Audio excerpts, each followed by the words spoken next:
So, if you haven't heard the news, I will be ending my time at Genetec and starting a new path at a company called Barco in their We Connect division, linked down below to all things We Connect. As I depart, I thought it would be really fun to do one final, completely dedicated video to Genetec Security Center. And in this episode, I want to just tie every concept together. So if we go back to the early days that I started in my garage, a very cold garage, to moving on into the studio down here, we talked about visitor management. We talked about quick search. We did visual tracking. We did reports. We did all of these individual feature sort of vignettes, but we never tied it all together. We never did one just like master demo.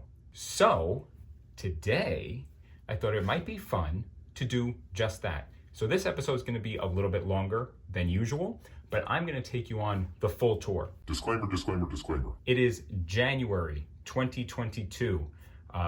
The version that I have, the final version that I may have access to for a long time, is Security Center 5.10. So if you're watching this in the distant future, 5-10 years from 2022, hello future. This may not be the exact version that you have. If you're running 5.7 to 5.10, this is extremely relevant.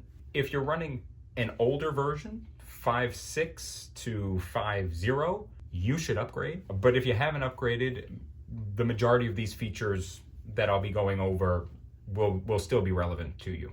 Another disclaimer, I'm not going to go into all the advanced functions. This demo is sort of the bread and butter demonstration that I would give to any prospective end user, systems integrator that's interested in Genetec, or anybody that's really interested in Genetec. This is the thing that I would show them. This is the thing that all my other regional sales manager, account executive brethren would show.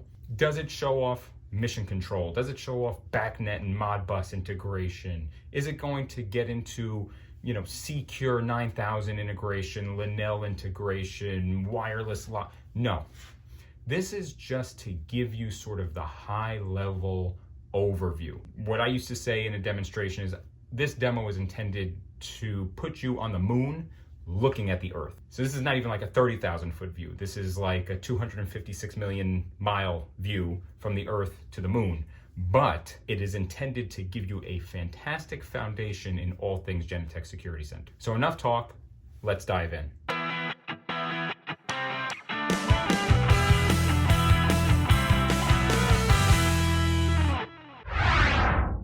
Okay, so here we are in Genetec Security Center for one final pass.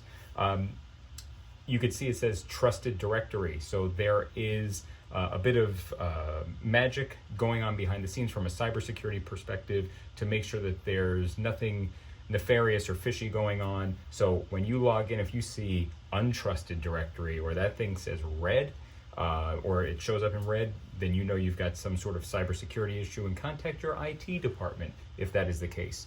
It is not the case for me because I am in a trusted directory, so I'm just going to put in my password. And you can see there it says connection established. If sometimes you might get some weird error message like you're in a queue or your request is queued, that just means you're having some communication issues. Let's say at the directory level, the directory may have just rebooted and it's rebuilding itself and getting itself ready, so it might lag a little bit, but usually that clears itself up pretty quickly. Now, when you log in for the first time, you're going to be confronted with this big old sea of icons that you see in front of me here. Now, as a fully licensed user on a full-blown enterprise system, I see pretty much every option. And this is, again, going back to what we talked about earlier, this is just scratching the surface of all the different bells and whistles that you could possibly have turned on. The truth is, for a standard operator, you can define the user privileges to focus them on only the tasks that they are meant to see. So for example, if you're a receptionist, if you have a security guard, if you have a lower level user, for example, in the K through 12 environment, you might have a principal or a superintendent. Superintendent doesn't need the full-blown access to all of this stuff. They just need to view the cameras. So in that instance, you might only have available to you this icon right here, the monitoring task, which is where 99% of the stuff that you want to do can be done. You might also have a maps task available to them if you do have maps built out, which we'll show you some maps here in a bit. You might have some dashboards available to them. So you determine, based on user privileges, exactly what it is you want these folks to see. On the left-hand side, you have private tasks and you have public tasks. Private tasks are tasks that you save that are specific to your user. So when you log in using your user credentials on this workstation or a workstation downstairs or a workstation across campus, these private tasks will always be here for you. Whereas public tasks are available for everyone. So for example, you might have a security crew that always wants to be able to run this area presence report, and you want them to run it the same time, every time, all the time.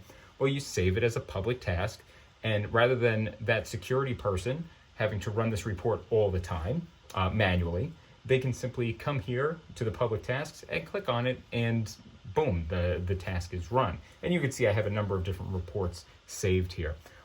Just another quick note about private tasks. They're private to your user, so nobody else can see these tasks. You can share them.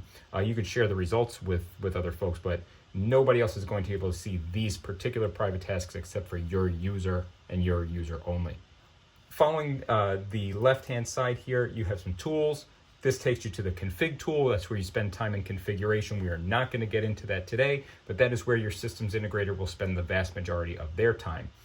Report an incident, access troubleshooter. I encourage you to look at the knowledge base articles on these individual tools. There's a lot of functionality built in here, and I don't want this video to be 5 hours long. So let's just say, if you want to learn more about these, maybe a future video, leave me a link down below. Let me know if you want to see something like that, or read the knowledge base article. Go to portal.genetec.com for access to the knowledge base.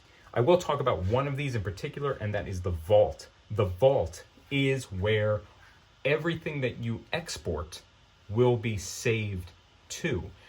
Typically, the vault is a file folder on the Windows workstation that you are working on. So for example, if I exported something right now, which we'll do here in a minute, but if I do export something now, the vault folder is a folder on my Windows workstation.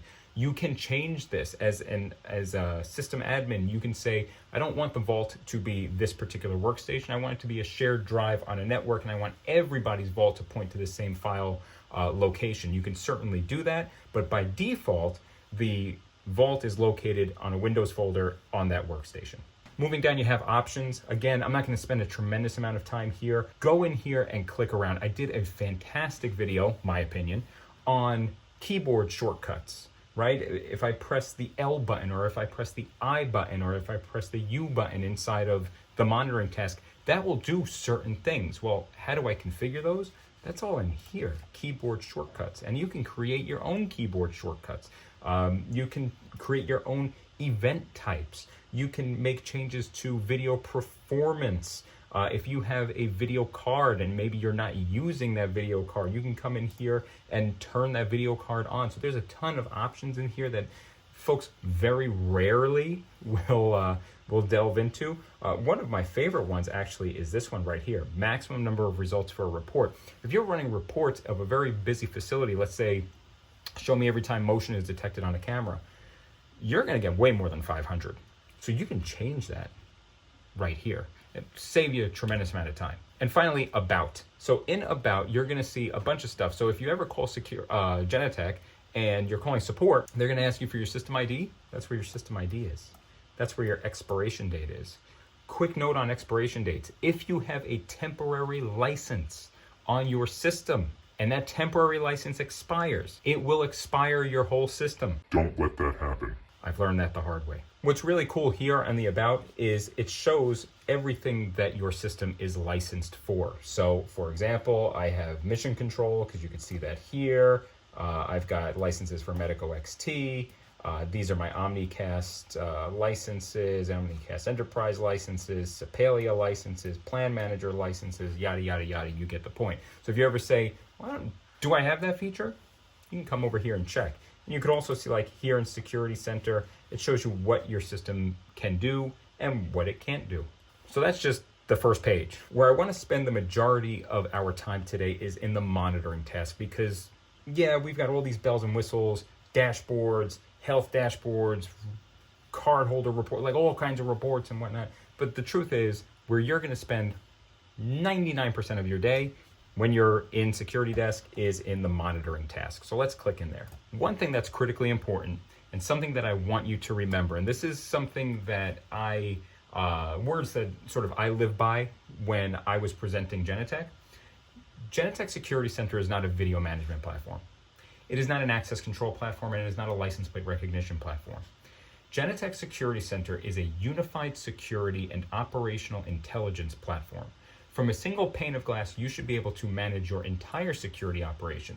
That includes components of video and access control and license plate recognition and building automation systems, facial recognition systems, alarm systems, video analytics, blah, blah, blah. If it has a security component, you should be able to control it and report on it and create actions and triggers based on that sensor data from one single unified interface. Why? Because it gives you just a tremendous amount of control versus something happens on my video management system that might have to do with this door over here because I had a break-in that started with a glass break sensor going off in this part of my facility over here. Well, you're now having to cobble reports together and create incidents based on this one thing that happened, whereas in Security Center, you could have just done that with one simple report. So when we look at the monitoring task, your initial thought process is, oh, well, I could just take a camera and click it into a field of view. And yeah, that's true, you can, but there's so much more. So don't just look at this and say, okay, video. No, this is everything. It's just sort of not super obvious when you look at it for the first time. On the left-hand side is our logical tree or a logical view. This is how your this is where your naming conventions will sit. This is where your different areas will sit. So for example, I like to think that my demo kit lives in the fictional universe of Dunder Mifflin Paper Company. So you see that here. That's my first area. Actually, my first area is my demo zone. Let's ignore that. Underneath Dunder Mifflin are my sub areas. So I have New York and I have Scranton. I also have some mobile phones, some mobile users. My demo kit lives in New York and on the main floor. And here are the individual devices that I have on that main floor. I can click and drag these into tiles and I'm sort of off to the races, right? But there's a whole lot more going on here than just what you're seeing right here. So for example, just pulling this down gives me a tremendous amount of information. Number one, obviously I know what devices are living on this first floor in the New York area. But I can also see that this device right here is in yellow. Well, what does that mean? That means it's having some sort of a communication issue or some sort of issue that's raising a yellow flag inside of Security Center. And I know what that is. It's my default username and password is still used for the access control device that front door is associated with. So even from here, I can say I've got some sort of issue with this device. The other one right here is a camera. It's red. It's offline. It's not functioning. Security Center can't see that camera anymore. So immediately I know that I have a camera that is offline right now. Now, another thing you might notice is this front door has this little arrow here. If I pull that down, you can see that there are two cameras associated with that front door. So this goes back to the unified security and operational intelligence.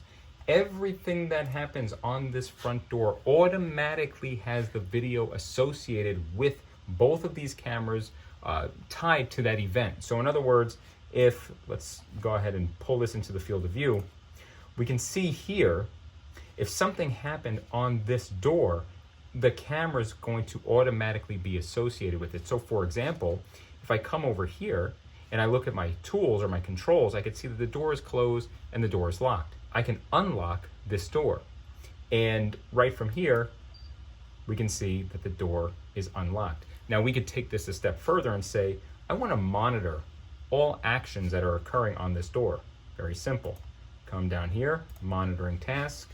What do we want to add? We want to add the front door, and we want to monitor it on tile number 1. Now, when I unlock that door, watch what happens. Now I get this little guy up here, door manually unlocked. So now every time an event happens on this door, access granted, access denied, door forced open, whatever, door held open, I will see all of those actions and be monitoring them. So if this were a live circumstance, I'd be able to see every time something happens on this door.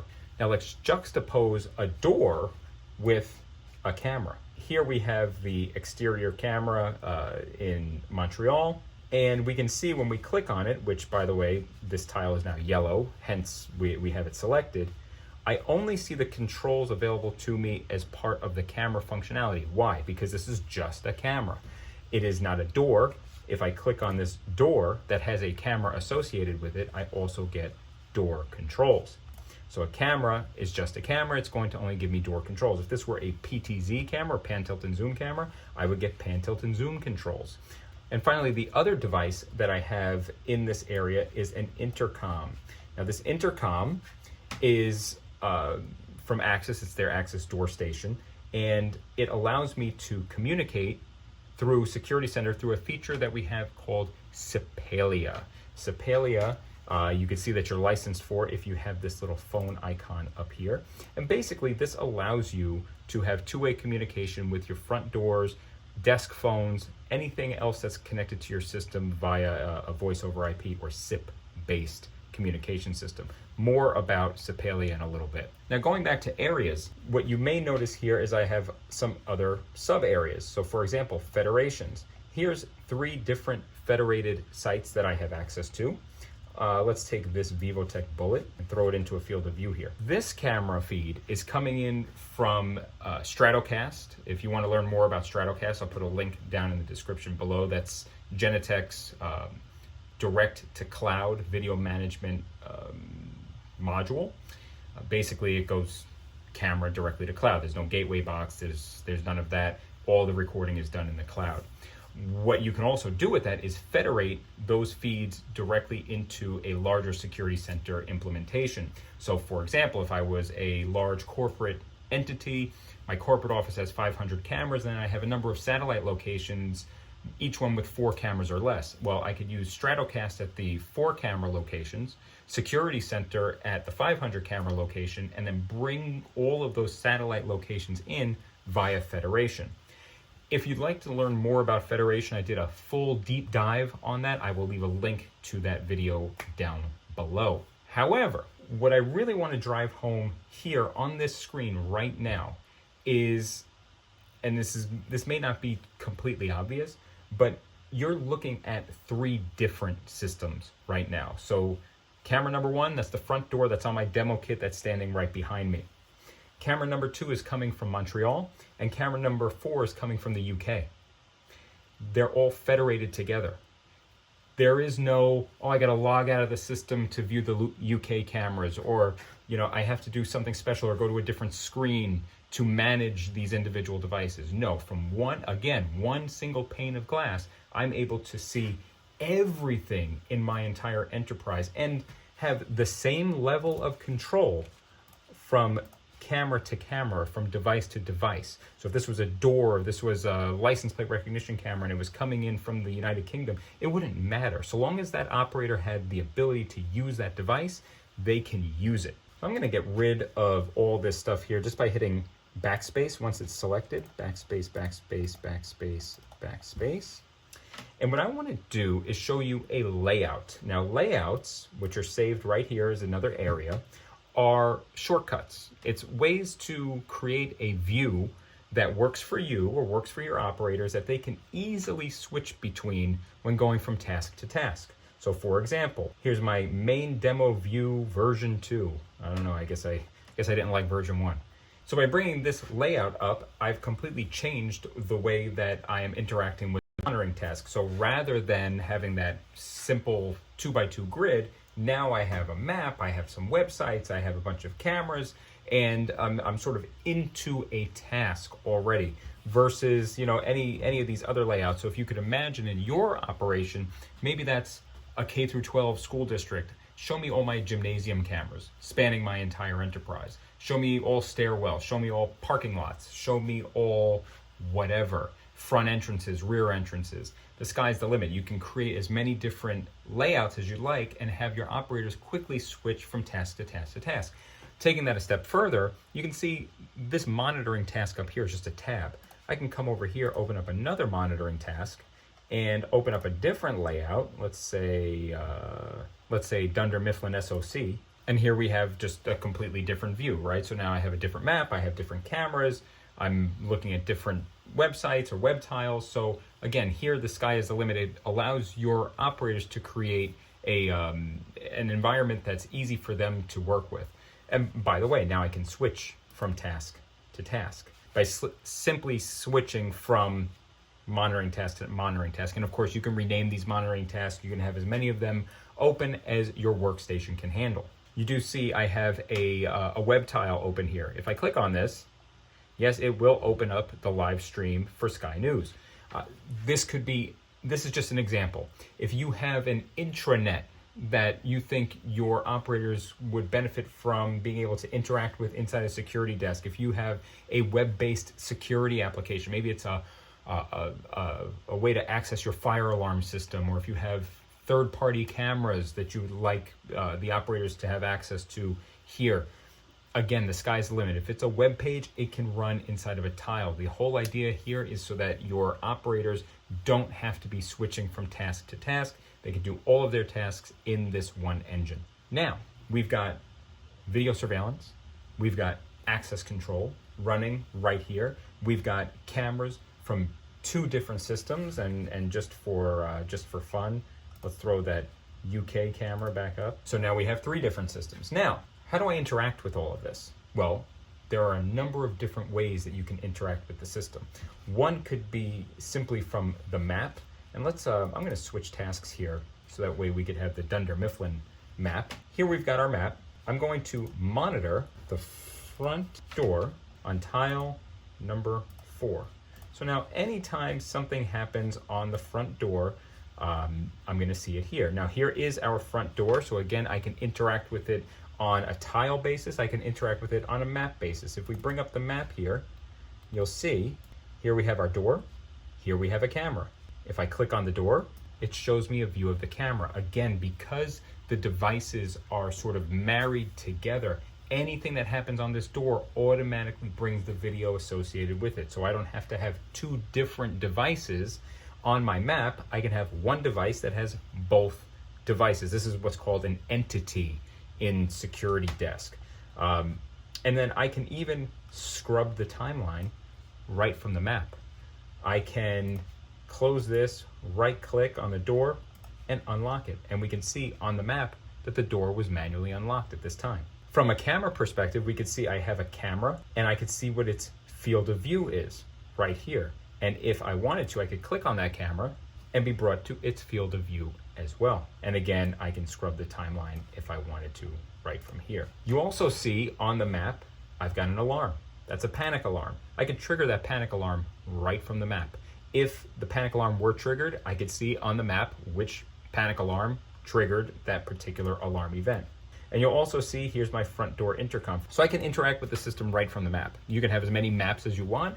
You can have multi-layer maps. If you had CAD, you can import your CAD files. If you had layered PDFs, you can import those as well. From a pure video perspective, there are some really unique features and functions that really make using Security Desk quite valuable from both a live and forensic perspective. One of those features is something called visual tracking. Now, I did a whole episode on visual tracking. I'll give you a quick overview right now, but if you'd like more information on that one, I'll throw a link down below. But that's these little feet here. So you can see I have this camera selected. I'll bring it up full screen and I'll hit the feet. Now, when I hit those feet, you'll see that it opens up two boxes on the screen. Those boxes are visual representations of where the next camera view is going to be. So for example, if somebody were coming through this scene and they go out through these doors, I can hover over here and get a preview of what is behind these doors basically. And if I click on it, it will take me to that camera view. And you can see I have another one here, which is the opposite direction, right? So if the person goes back into the facility, I can track them through. So if you have somebody that's comes to your facility, moves about it in a particular manner, I can follow them, as they're coming through and where they eventually land at their final destination. All very easily trackable right through this simple feature called visual tracking. So another amazing feature in Security Center is this thing called Quick Search. Did a whole video on this one as well. I'll give you a quick flavor for it right now, but basically I want to be able to comb through video very fast without having to click around through the timeline, so long as I know one piece of information. What's that piece of information? When was this bag left? When did this car arrive? When did this car disappear? When did this graffiti get put up on my wall? When was this dumpster fire lit? In this particular example, I want to know when this car arrived in the scene. Very simple. Click this button, Quick Search. What this is going to do is it's going to ask me to identify that one piece of information that I'm looking for, which happens to be this car. We select it and we hit Start. And what this is going to do is it's going to go back through the last 6 hours and give us reference frames over that course of time. So we could see here the car is at 8:09 a.m. and here the car isn't at 6:57 a.m. So all I have to do now is click the magnifying glass in between, and now it's going to give me 1 hour and 12 minute reference frames. Why 1 hour and 12 minutes? I have no idea. So now we can see that car arrived between 7:55 and 7:40. Click the magnifying glass in between. Now we go down to 14 minutes, 3 minutes, 30 seconds, 6 seconds. And here we can see the car's just pulling in. Click play, and it brings us right to that moment in time in the video. And now I can hit play here, and there we go. There's the video that I want. From here, what can I do with it? Well, I can come down to the timeline, and if I just use my jog wheel on my mouse, I can sort of zoom in to the timeline, or I could zoom out of the timeline if I wanted to. And then I can just very easily right-click and select a chunk of video. And now that video will loop constantly. So if I just hit play here, when we get to the end of the timeline that I've selected, it will go back to the beginning of that timeline that I selected. What it has also done is allowed us to very easily export the video in that particular length of time. So now all I have to do is come over here and click export video, and it's already done. It's going to export 1 minute and 45 seconds, which is the length of time that I've selected down here. It's already given me a basic file name. It's already done it in a specific file format, which is G64X. I can also export it as an ASF or an MP4. Very important here.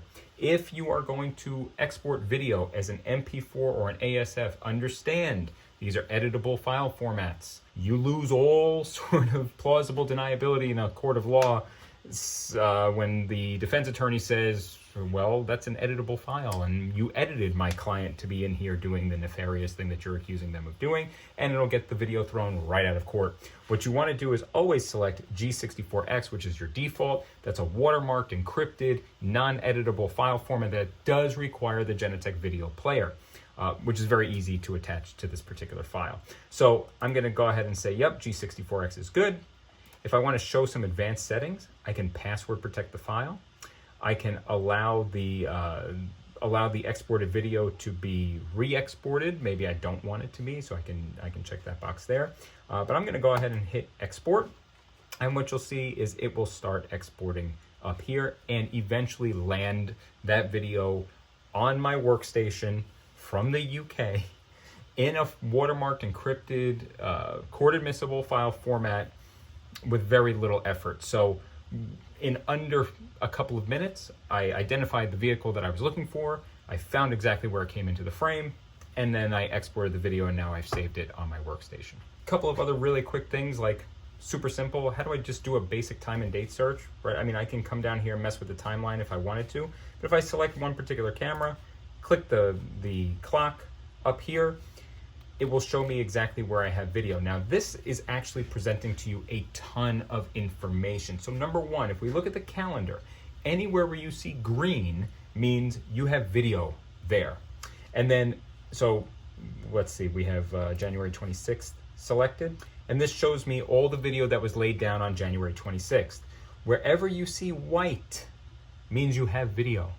Wherever you see black, No video. wherever you see green, green indicates the relative amount of motion that the camera saw during that time frame. So this is actually really, really relevant and really important. So disclaimer, disclaimer, disclaimer, and I've made videos about this and I've posted stuff on LinkedIn. Never, ever, ever, in my opinion, as a physical security professional board certified by ASIS, do I ever recommend that you record video on motion only. Why? Because chances are, if the video's too small or there's some variable or whatever, chances are it won't record the video that you want it to record. That's not a Genetec problem. That's just a video surveillance sort of thing. It happens. It's Murphy's Law. We're all familiar with that concept. So if you record constantly, then the argument is, well, I want to be able to find video very fast. I want to be able to retrieve video very fast. How can I do that? Well, we have tools like visual tracking and quick search, or something super visual like showing you when motion occurred. So now, for example, if I come here and I say at 1 o'clock in the morning, I had a huge spike in motion. What the heck was that? All I now have to do is click on it, and it will bring me to that exact point in the video and see which one. Oh, and there's our motion. So that's the security company coming to do their tour of the facility in the overnight hours. But that could just as easily have been somebody up to some nefarious activity, and you just caught them in relatively no time. Why? Because I'm tagging the motion events. Now you'll also notice here, if I drag the cursor away and zoom into the timeline, you'll see that there's a bookmark there. Bookmarks are an incredibly useful event to action feature. So this is an automatic trigger. When the camera detects motion, drop a bookmark on the timeline. That's metadata. That metadata can be reported on later on, and I'm going to show you some reports here in a second. But every time now motion is detected on this camera, this bookmark will be dropped so that, again, you can come to your timeline and see that information. Motion detected, motion detected, motion detected. So I've got two sort of fail-safes here. Every time motion is detected, drop a bookmark, and the camera will show me the relative amount of motion in the scene. So again, this is probably that car driving through, so is this, so is this, so is this. This might be something different because it's less motion. It's still triggered. I still got a motion event. If we click on it, let's see what it was.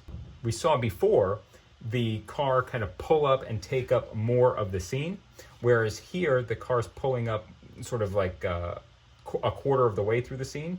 And so, yeah, motion was triggered, but not as much motion, and therefore not as much green. And I'm betting here in a second when they pull out, there we go, motion triggered again, and they're going to pull out. So without even having to look at the video, I can say this was a motion event that didn't have a lot of motion, but there's something certainly happened. And here we've got a great deal of motion. So this will allow you to maybe conduct an investigation really quickly and say, hey, I came in today and there was a dumpster fire. When was that? Click on the timeline. Oh, I had this giant spike in motion from this time to this time, and I can easily go there. So I'm going to go start swiping some cards here in a second, and I've moved my microphone a little bit, so if the audio gets a little funky, I apologize. Bookmarks are an incredibly useful tool for things like, whenever motion happens, drop a bookmark on the timeline, but it can also be used for any event that happens on the system. So the most common use case for this is dropping bookmarks every time something happens on the access control system. So I'm going to swipe a couple of cards here, and let's see what happens to the bookmarks on the timeline.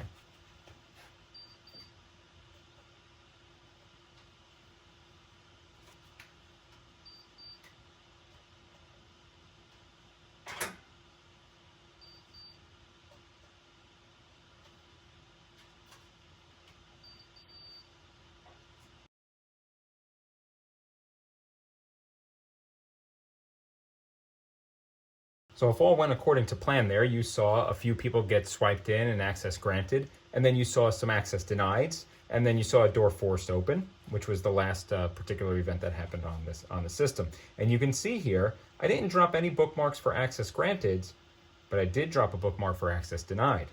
And I did drop a bookmark for door forced open. Why is this relevant? Well, let's say I'm a guard and I left to go do something in the facility, and I come back and I see, whoa, door forced open. When did that happen? Rather than having to dive through the timeline, I can easily come here and say, oh, right there, click on it and watch as I force the door open. Very, very simple way to get to exactly the point in the video that you wanted to. But to me, what's even more interesting is then taking that information and being able to report on it. If I come back to security desk, I say, I want to run a report. What kind of report do I want to run? I want to run a bookmarks report. And I'm going to say, in my federated zone, show me every time the word motion was dropped on the timeline in the last 5 days. Generate that report. And now I can see every time motion was detected on a camera, and it'll eventually populate a thumbnail here, and then very easily I can just click on this and drag it into a field of view. And that's useful, but to me, what's even more useful is the metadata that lives now in this report. So what I can say is, I don't care about the individual motion events. I want to see what my busiest cameras are. So rather than having to export this into Excel, what I can do is just click on this button here that says charts.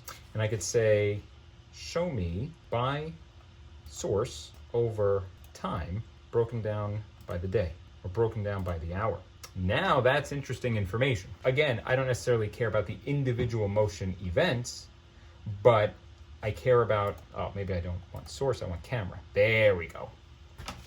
And we'll do this by the day. So we can see in this area, so in my federated area, I've got a bunch of different cameras, and I could see what the amount of motion was per camera per day, or again, by hour if I wanted to be so bold. But now I can say, all right, this one right here, my exterior employee entrance happens to be my highest area of motion.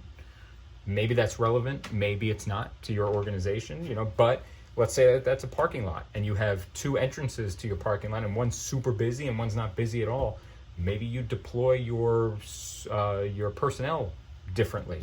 Or if you've got, different entry points, different areas where you don't want people congregating due to COVID, whatever, you can derive a lot of information just based on this sort of metadata analysis. The system is automatically dropping the bookmarks for you. Now reporting that information becomes a lot more simple. And then I can, very easily export this report. I can email it. I can schedule this report to run on a daily basis. I can save this report and plunk it into a dashboard if I wanted to. So sky's the limit here. But now, if you sort of understand this concept, now I can say, all right, maybe I don't care about motion being detected. Maybe I care about cardholder activities, or maybe I care about door activities.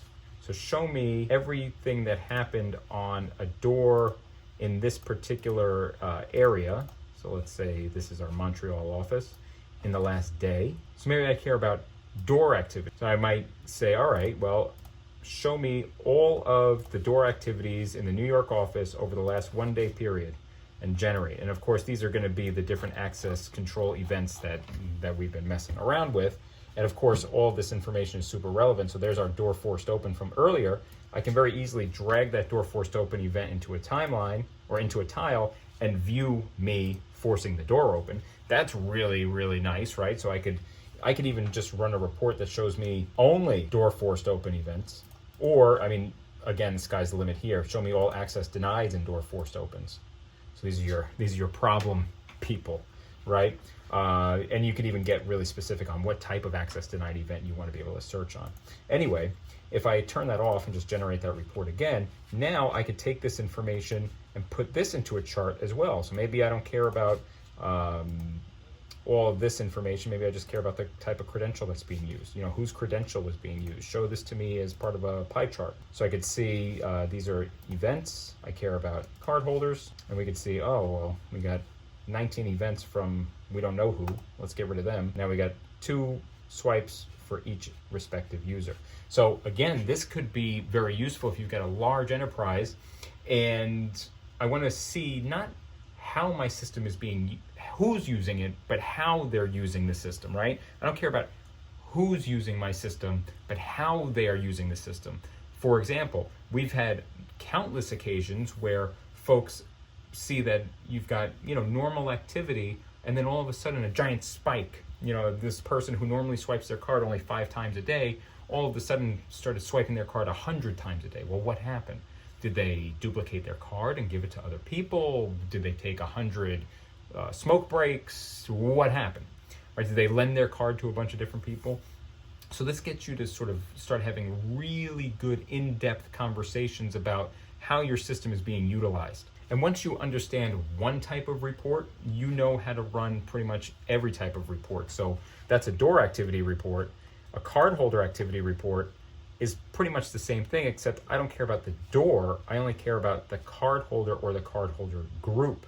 So let's say all cardholders over the last 1 day period, and now this will give you all of that same information, just sort of in the inverse. So rather than seeing Dwight swipe his card on this door, I see that the door was accessed by Dwight at this time. And again, I can easily chart this information if I wanted to. All right, so this is all fine and good for, sort of your everyday run-of-the-mill routine stuff, which is, again, like 90% of what's going on. But you may have some alarms, and those alarms need to be able to trigger your operators to do any number of things. What happens to the system? How does it react differently in an alarm state? So remember earlier I said you can actually activate a panic alarm directly from the map? Well, we're going to do that right now. So I'm just going to come over here, click this, and hit play. Obviously, a bunch of stuff just happened there, right? So, and this could be anything. Anything can trigger an alarm. All you have to do is program it to say, if this happens, I want an alarm to be triggered. So for me, it's the panic button. So on the demo kit, I have a little red button. That's my panic alarm. If I press it, this is what happens. Or if I activate it from the soft button, this is what happens. So what actually happened?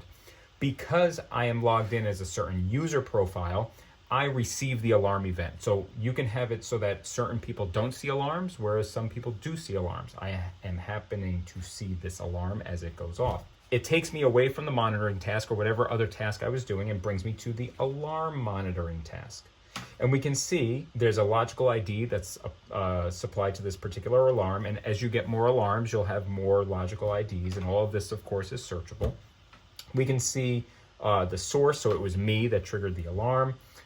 Through a manual action, right? I didn't actually press the button. When it was triggered and what the state of the alarm is. And you can also see I have some video here. This video is actually showing me a picture-in-picture. So this is playback, and you can see it's looping, and it's looping a few seconds before and a few seconds after the panic alarm happened. You can also see that a bookmark was left on the timeline at the time of that panic event, so I know exactly when the panic event happened or when the alarm was pressed. And of course, I have my live view here. Now, you also see this eyeball here. This eyeball means that there's more to unpack. So I could click on that eyeball and hit unpack. And here we see our playback. Here we see our live. Here we see the map showing you which devices you happen to be looking at, and a PDF procedure document. So I'll bring this up full screen. This is just a document that I happen to find on the internet, a fire alarm procedure document. This could be any document located on any website or any internal intranet you happen to have. But this, just without having mission control, which mission control would do a whole bunch of other stuff as well, but it would also give you the ability to do standard operating procedures, both in a static and dynamic fashion. But if you didn't have mission control, this is an easy way to make sure that your operators understand what the next step is. Okay, I've got the alarm event. What's the standard operating procedure? Boom, it's right here. Rather than having to go to a binder and pull it off the shelf and figure out what they're supposed to do, we are giving your operators the ability to react without having to, again, leave the system. And if I wanted to, I could repack all that stuff up and throw it back into a tile. And then from there, it's just a matter of acknowledging the alarm. So if I hit acknowledge here, it'll do one thing. If I pull this down, I could forcibly acknowledge, which means this is like background noise, this is a false alarm, maybe something like that. We can turn that off. If you don't want people to forcibly acknowledge, you can do that.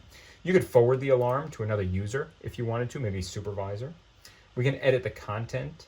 We can show the alarm procedure. We can snooze the alarm if we wanted to, or by acknowledging the alarm, it now forces the operator to write a rudimentary report. So I might say, Phil started the panic alarm manually. We can drop this into a category. So let's call this a drill. And then we can put a description here. If we pull this down, the references, what's referenced? The panic button, the administrator, because those are the, right, it was the administrator that pushed the panic button. We could also say, you know what? I know that was, Dwight. So we're going to add him to the investigation. I know that the Sony Dome camera was the closest one, so I'm going to select that and add that to the report. And we can see what time the incident started. We could even drop more information in here if we wanted to, but we're just going to close this out, hit create. Panic situation is resolved. Great. And now your operator can go back to the task that they were at before. What's important, though, is that created an incident. And those incidents can be reported on later.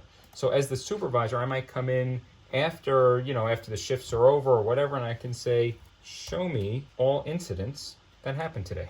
And there's my incident. Phil started the panic alarm manually, right? And there's all the information that we put in, and we can see who it was that started this particular incident. Not only did the alarm monitoring task come up, but we also forced the operator to write a report to give us some sort of referenceable data after the fact. Now, taking this concept a step further is a feature that Genetec came out with in 5.7 called threat level management. This is the ability to do a wide variety of tasks or event to actions based on one singular proactive input into the system. So in other words, in that particular panic alarm, that's just an alarm event. I pressed the button and it triggered the alarm monitoring task to come up. But what if I wanted to initiate a lockdown? What if I wanted to start intercom communications? What if I wanted to send an email or send a trigger to a mass notification system? Well, I'd have to set all that stuff up manually for each and every single event type. Whereas threat level management allows me to do all of that stuff, all those features and functions through one single button press.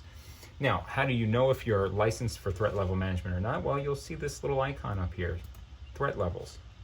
And we can see I have a number of different threat levels associated with my demo kit. My favorite one here is the white button. So if I go over to the demo kit and press the white button, which I'll do here in a second, it's going to do a number of things which you'll see, but not the least of which will be to initiate a lockout of my access control users. So if you can imagine, you have some sort of event, God forbid, you have an active shooter scenario or an active assailant scenario in your facility. Well, hitting a panic button does nobody any good, other than turn on the alarm, right, and maybe call the police. But it doesn't kick up my camera resolutions and frame rates. It doesn't spin my PTZs to their entry and exit points. It doesn't lock people out of the building, right? So I went out to lunch. There's now some bad scenario happening inside the building. I swipe my card, I go right and walk right into the building. You don't want those types of scenarios. So threat level management allows you to change all of those things in your system based on this one singular input. So I'm going to go hit that panic button, and you'll watch and see what happens next.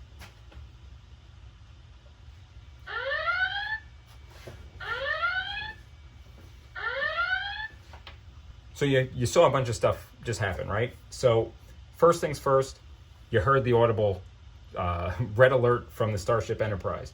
You can see this message went out to all the users on the system saying that there's a panic at the elementary school. I'm going to close this. You can see the background of the screen has gone red.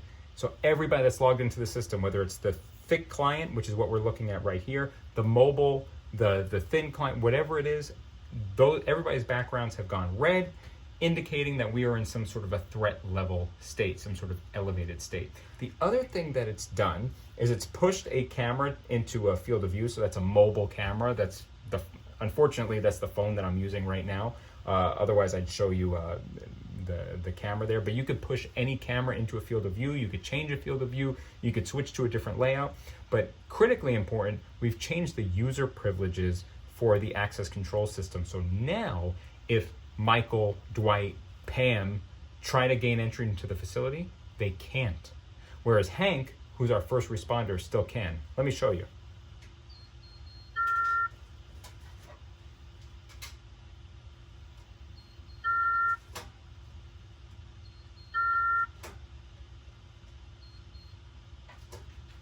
So as you can see, nobody was allowed access.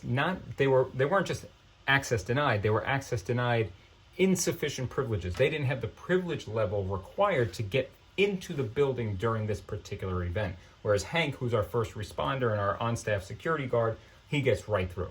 And to end this threat level, I'm just gonna come over here and hit none. Threat levels work with pretty much any device that you can attach to a security center. So if you have wireless locks from Assa Abloy, Allegion, Salto, so long as they can accept the command and wake up for the threat level, we can lock those devices. Doesn't matter. So long as the device can be accessed through security center, it can be used in a threat level scenario.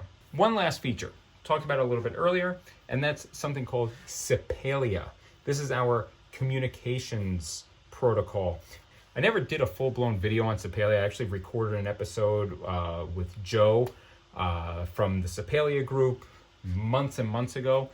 The video didn't come out too good. Apologies, Joe. I owe you one on that one. Maybe in the future we'll do an episode together.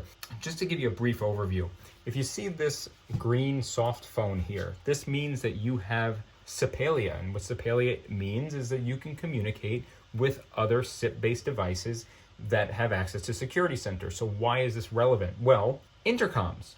Right now, if you have an intercom and it's not communicable through security center, basically you've got a device that has no audit trail.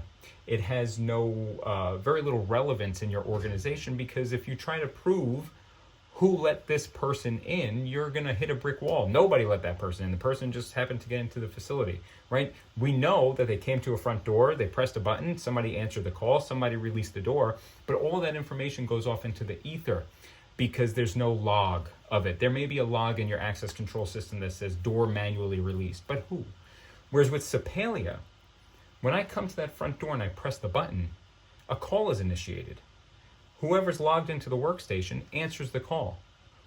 What's said on both sides of that conversation is recorded, and then the door is released. All of that information, what time was the button pressed, which operator picked up the call, what was said on both sides of the conversation, and ultimately who released the door. This is all captured in one singular report. So let me show you what that looks like. I'm gonna go over to the intercom, press the button, and answer the call.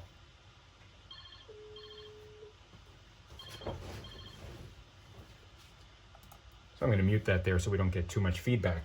But you can see I am now on a call with the front door. I could answer this call on a tile if I wanted to, but now there is a log that the administrator, who's me, answered this call at the front door.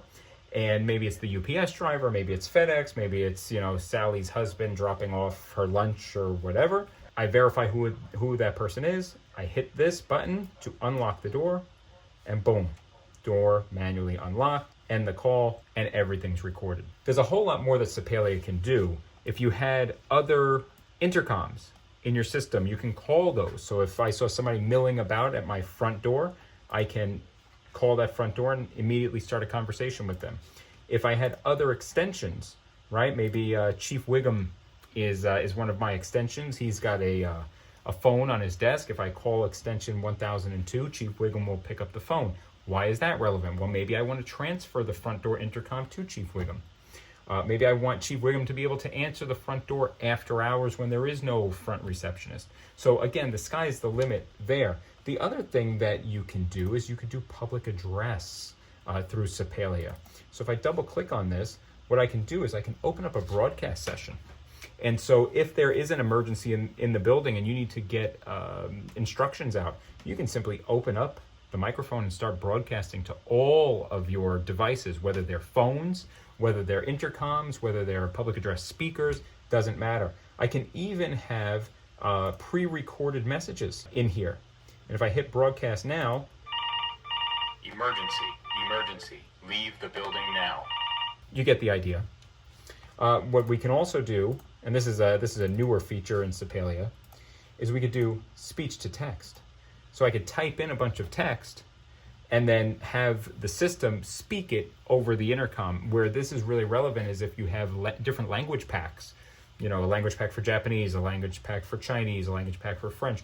You can write in English and have it translated into those languages and then be broadcast in someone's native speaking tongue. So if this is an airport scenario, a higher education institution where you have a large population of folks from out of the country, you can communicate with everybody. Now, when we start tying these concepts together in threat levels, we can say if this threat level were to occur, initiate a public address protocol to send a specific set of messages across all of my intercoms.